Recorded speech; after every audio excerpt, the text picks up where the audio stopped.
Hello, hello, hello, and welcome to my YouTube channel. My name is Jameelah, and I'm a master manifester, and I'm sure you are too because you're watching this content. The name of this channel is Manifesting Magic the Practical Way, because guess what? There's always some practicality to manifest in this life that we choose, right? So what I'm discussing today is something that I just want to say I'm feeling really good today. Like, I have no anxiety because I'm a person that deals with anxiety on a regular basis. So I woke up this morning with no anxiety. I woke up feeling good, doing my intentions, doing my meditation, and I'm in a place where I'm able to practice what I preach so much, because sometimes I fall off for a minute and then I got to get back on, right?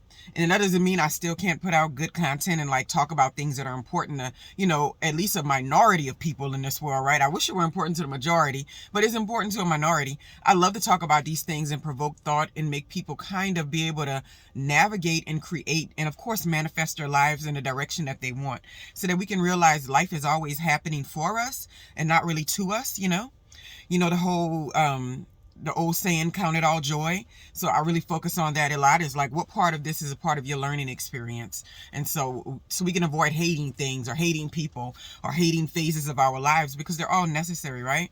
So today I'm feeling really good. I mean, I had a few epiphanies, but I'm feeling really, really good. And what I'm discussing today is that we all have the same source. And I know some people don't want to believe this, or they might think that blah, blah, blah, blah, blah. No Jesus, no Allah, no Buddha, all these sort of things, right?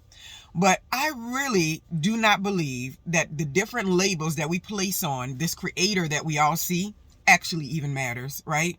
It's just like going in one country and a house is called a house, in another country it's called a casa. It doesn't make it not a house. It just means that they have a different word for it, but we're talking about the same entity for the most part, right? We have to remember that we all have the same source. Sometimes when I see people who are not quite very spiritual, or they don't have really many spiritual beliefs and foundations and stuff, while I use that aspect of myself to grow and I feel like it really grounds me, there are a lot of people who don't have an interest in spirituality on that level, right? But it does not mean that they can't create and can't manifest. I remember asking someone who was a person that is not really a spiritual person. I was like, so when you do your meditations and prayers, like, what direction are you pointed in? Like, what are you thinking about? And I'm like, is it just to yourself? And the fact of the matter is that it could be just to themselves, and they could still get the same results, because believing in the source is the goal, right?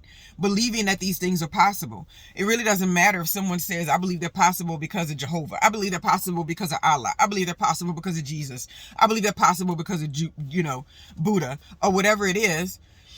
And we get caught up in these little things. That's why I'm so happy I was raised in a different religion, around a place where Christianity was the most popular, because I got to see from the outside looking in, but I also had a lot of access to Christianity because it was around me.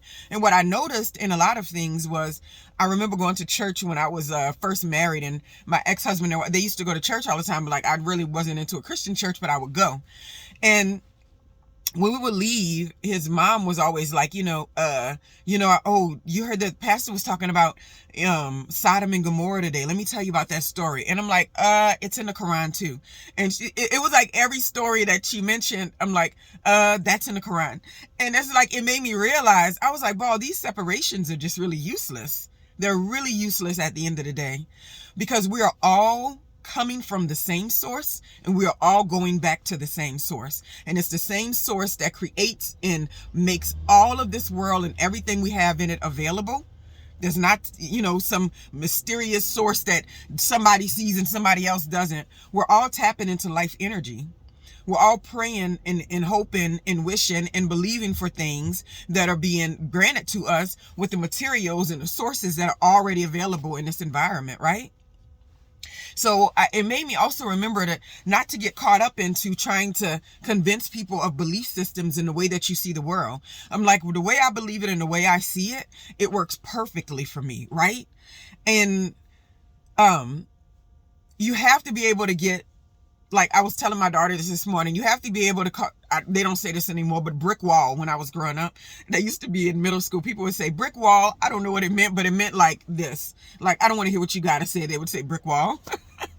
And so, like, you have to be able to put up a brick wall when someone is trying to make you explain or try to belittle what you see as valid in your space, right?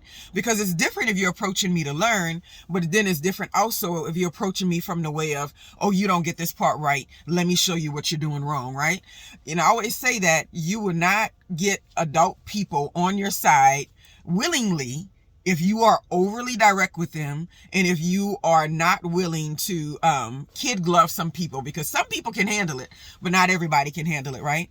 If I ever find myself being stuck with someone, like I'm trying to express something or explain something or get them to understand something, but I'm stuck, I already know I have the wrong approach, because the right approach doesn't get stuck, right? I already know I have the wrong approach.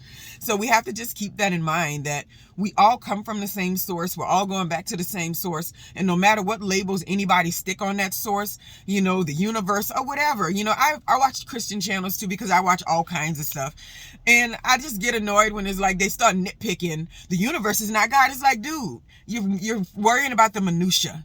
It makes your conversation less valid.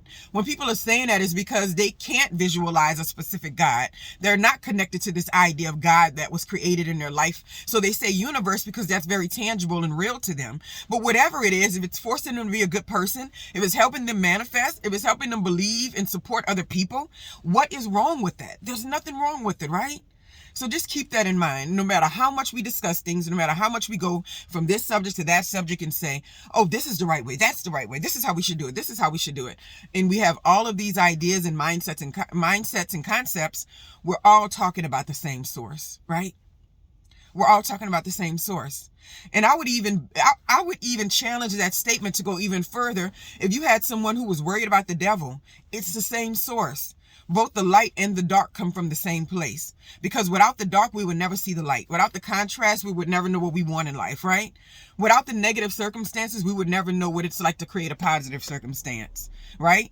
And for those things in our lives that we don't see the light and the dark in, they just are. But if they were gone tomorrow, then we would see the darkness in that space, right?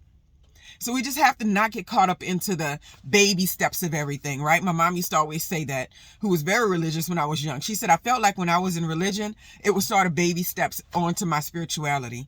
And a lot of times that's what it is. So I always say, I love religion. I love that I grew up in a household where religion was so important and it was the primary source of all of the information, because when you don't have really specific rules about life and you haven't garnered any yet, it's nice to have a guideline. And for me, religion should be a guideline. It should be a weapon. It shouldn't be a tool for massacre and mass destruction. It shouldn't be a negative entity. It should be only a place where you get the guidelines for, this is how I'm going to relive my life.